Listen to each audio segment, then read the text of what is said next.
میں امیر افضل گلزار اور آپ دیکھ رہے ہیں DMM نیوز۔ اس وقت میرے ساتھ موجود ہیں ممتاز قانوندان حافظ نسیم خان۔ حافظ صاحب بہت شکریہ، آپ نے اپنا قیمتی وقت DMM نیوز کو دیا۔ جیسا کہ آپ کے علم ہے 9 مئی کا دن تاریخ میں سیاہ ترین دن ہے۔ اس کے بعد PTI کا شرازہ تو بکھر چکا ہے اور ٹوٹ پھوٹ کا شکار ہے۔ کیا سمجھتے ہیں یہ صورتحال کہاں تک رہے گی اور اس سے ہونے والے نقصان کا ازالہ کس طرح ممکن ہوگا؟ بسم اللہ الرحمن الرحیم۔ جناب امیر افضل گلزار صاحب، 9 مئی کا دن پاکستان کی تاریخ میں انتہائی شرمناک دن ہے۔ یعنی وہ ادارے جو اس ملک کی حفاظت کر رہے ہیں، اپنی انا کی خاطر ان اداروں کے لیے پلاننگ کر کے باقاعدہ ان کو نقصان پہنچانا، ان کو آگ لگانا، ان کی توہین کرنا، اور ہمارے وہ شہداء جن کی خون کی روشنائی سے اس ملک میں روشنی ہے، ان کے ماڈلز، ان کی یادگاروں کو تباہ کرنا، یہ پاکستانیوں کا کام نہیں ہے، یہ محب الوطن لوگوں کا کام نہیں ہے۔ یہ جن لوگوں نے بھی کیا ہے وہ دہشت گرد ہیں، وہ ملک دشمن ہیں، اور سادہ لوگوں کو وہ گمراہ کرنے کی کوشش کر رہے ہیں۔ اور اس کا نتیجہ آپ نے دیکھ لیا۔ جن لوگوں کو سمجھ آئی ہے تو انہوں نے ٹھکرا دیا ہے اس سیاست کو، اس پارٹی کو، ان لوگوں کو کہ جن لوگوں نے اس ملک کے خلاف کام کیا ہے۔ یہ عجیب بات ہے، گاؤں میں 2 خاندان آپس میں لڑیں، ان کا آپس میں زمین کا تنازع ہو، یا کوئی رستے کا تنازع ہو، یا پانی کا تنازع ہو، اور وہ جا کے مسجد کو پتھر مارے، مسجد کو آگ لگائے۔ یہ ملک ہمارے لیے بہت ہی مقدس ہے، کیونکہ اس کی بنیادوں میں شہیدوں کا لہو ہے۔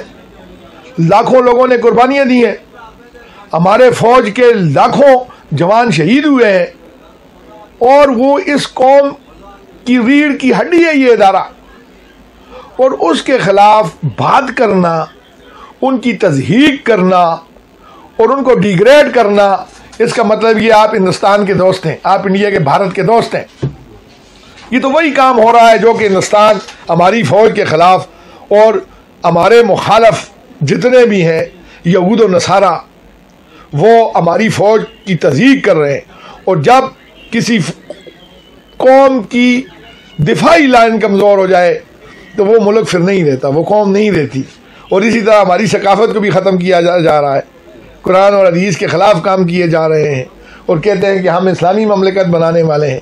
وہ یہ عجیب بات ہے، اس ملک کو تباہ کرنے کے لیے ایک بہت بڑا منصوبہ بنایا گیا تھا، اور یہ منصوبہ باقاعدہ پورے دنیا کے مرزائیوں نے بنایا، اور اس مرزائیوں کی سپورٹ یہودیوں نے کی، اور جتنی فنڈنگ ہوئی ہے یہودیوں نے کی ہے مرزائیوں کو، اور سابقہ دور حکومت میں اعلیٰ عہدوں پر وہ مرزائی تھے۔ ان کے بارے میں تحقیقات، یہ ختم نبوت فورس والوں سے میں نے گزارش کی ہے، وہ اس بارے میں تحقیقات کر رہے ہیں کہ کون کس کا کس کے ساتھ کیا تعلق ہے، اور ان کو بھی بے نقاب کیا جائے گا۔ اور یہ ملک ہمارا ہے، یہ ملک ہوگا تو ہماری سیاست ہوگی، یہ ملک ہوگا تو ہم وزیر اعظم وزیر ہوں گے، یہ ملک ہوگا تو ہم جج ہوں گے اور چیف جسٹس ہوں گے۔ یہ ملک ہی نہ ہوا تو پھر یہ عہدے مودے تو کچھ بھی نہیں ہے، پھر تو ہم انگریزوں کے کتے، پہلے انگریزوں کے کتے لوگ نہلایا کرتے تھے، پھر یہ ہم ہندوؤں کے اور سکھوں کے کتے نہلایا کریں گے۔ یہ تاریخ اٹھا کے دیکھیں۔ اس لیے جن لوگوں نے بھی یہ کیا ہے بالکل غلط کیا ہے، ان کے خلاف دہشت گردی کی عدالتوں میں مقدمے چلنے چاہیے، اور جن لوگوں نے فوجی تنصیبات پہ حملہ کیا ہے ان کے خلاف آرمی ایکٹ کے تحت فوجی عدالتیں جو آلریڈی قانون میں موجود ہیں ان کے تحت مقدمہ، اور جو لوگ یہ حمایت کر رہے ہیں ان لوگوں کی، وہ تو سوچیں خدا را اپنے گھر میں، شیشے کے گھر میں بیٹھ کر پتھر مت پھینکو، وہ بھی برابر کی اور وہ بھی لوگ ان کے ساتھ برابر کے شریک ہیں جو ان کے حمایتی ہیں، اور وہ ملک کے دشمن ہیں، آنے والی نسلوں کے دشمن ہیں۔ پارٹی بین ہو سکتی ہے؟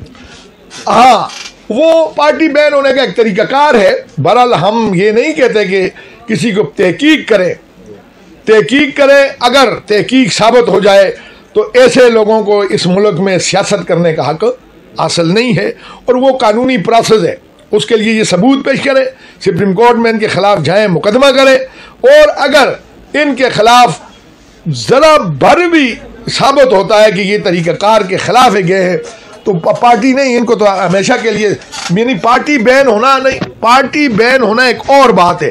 پارٹی جب بین ہوتی ہے تو دوسرے نام سے دوسری پارٹی بن جاتی ہے، لیکن اگر یہ بات ثابت ہو جائے کہ کون کون لوگ اس سازش میں اس ملک کو تباہ کرنے کے پیچھے ملوث ہیں، ان کی پارٹی بین نہیں، ان لوگوں کو بائی نیم ہمیشہ کے لیے سیاست سے جو ہے آؤٹ کرنا چاہیے۔ پارٹی بین تو دوسری پارٹی بنا لیں گے، لیکن جو لوگ اس کے ذمہ دار ہیں انہیں سیاست فار ایور ان پہ پابندی لگانی چاہیے۔ ایک آدمی نے تنخواہ نہیں لی، اس کو آپ نے نااہل کر دیا ساری عمر کے لیے، کیونکہ اس نے تنخواہ نہیں لی، یا تنخواہ لی ہے تو شو نہیں کی۔ تو جو لوگ اس ملک کے لیے غداری کر رہے ہیں تو پارٹی بین نہیں، ان لوگوں کو چن کر ہمیشہ کے لیے ان پر پابندی لگانی چاہیے۔ Thank you.